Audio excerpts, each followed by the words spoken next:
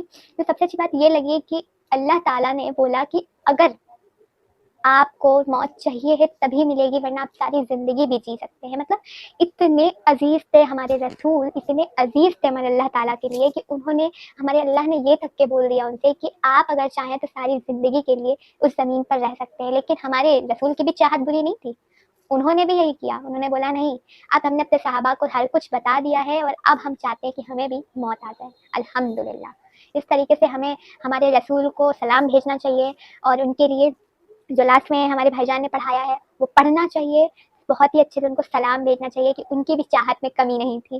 اور دوسری بات کہ اسرائیل علیہ السلام کی آج ہم نے پوری ویڈیو دیکھی کہ کیسے انہیں موت کا فرشتہ بنایا گیا، کیسے انہوں نے روحیں قبض کری، ساری ہسٹری آج ہم نے پڑھی۔ اور سب سے بڑی پرابلم تو نمرود کی تھی، مطلب نمرود کو اتنی محبت اللہ تعالیٰ نے دی کہ اس بچے کو شیرنی کا دودھ پلایا اور اس کو ہر ایک چیز سے بچایا، پانی سے بچایا، ہوا سے بولا اے ہوا ذرا دھیرے چل، بچے کو دقت نہ ہو۔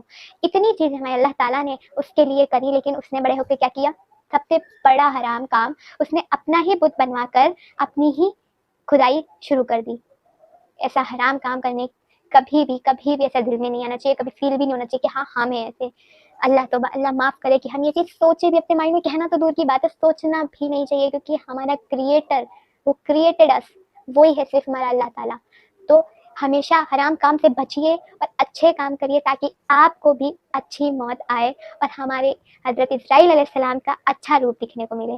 تو بس میری آپ سے یہی تمنا ہے کہ اللہ تعالیٰ آپ کو ہدایت دے، اور آمین کہیے ہمارے ساتھ، اور ہمارے رسول اللہ کو خوب بڑا سا سلام بھیجیے، جس سے کہ کیونکہ وہ ہم سے اتنی محبت کرتے تھے، اتنی محبت کرتے تھے کہ کوئی آپ سے اتنی محبت نہیں کر سکتا ہے، اور اللہ تعالیٰ تو ہمیں 70 ماؤں سے بھی زیادہ محبت کرتا ہے۔ تو پلیز اپنے آپ کو ہمیشہ سنبھال کے رکھے اور کبھی بھی حرام کام نہ کرے۔ کبھی بھی مائنڈ میں فیل بھی آتا ہے نا، اور تب وہ انسان نہیں کرتا ہے، تو اللہ تعالیٰ نیکی لکھتا ہے۔ اگر آپ یہ بات جانتے تھے تو مجھے ضرور بتائیے گا۔ تو آج کے لیے اتنا ہی، کہانی بہت ہی اچھی تھی، بہت ہی اچھا لگا سن کے، اور مطلب آپ لوگ میرے ایموشنس دیکھ رہے تھے کہ جب ایسے واقعہ ہوا تو مجھے مطلب ایسا رونا آ رہا تھا، میں دل سے میں سوچی تھی، یہ میرا ریئیکشن تھا گائز، میرا بہت ہی نیچرل تھا، کوئی ایسا نہیں ہے کہ میں نے یہ بھی بول دیا، مطلب میں فیل کر رہی تھی کہ اگر میں وہاں پہ ہوتی کیسا ہوتا، مطلب اے میرے خدا، میں آپ کو اتنا نہیں شیئر کر پاؤں گی، اتنا نہیں بتا پاؤں گی، لیکن میں سیریس کہہ رہی ہوں، مجھے کیا بتاؤں۔ خیر آج کے لیے بس اتنا ہی، اپنے آپ کے لیے دعا کریے، لوگوں کے لیے دعا کریے کہ اللہ تعالیٰ آپ کو ہدایت دے اور حرام کام سے بچائے۔ آج کے لیے اتنا ہی، تھینک یو سو مچ۔ اور میرے بھائی جان کا چینل بالکل بھی سبسکرائب کرنے کے لیے بھولیے گا مت، ان کا بھی چینل ضرور سبسکرائب کریے گا، کیونکہ وہ اتنی خوبصورت باتیں بتاتے ہیں، مجھے تو بہت اچھا لگا۔ Thank you so much for watching. اب پھر ملتے ہیں ہم لوگ نیکسٹ ویڈیو میں کہ ہم لوگ اس ویڈیو میں کیا ریئیکٹ کریں گے۔ تھینکس اے لاٹ، بائے بائے۔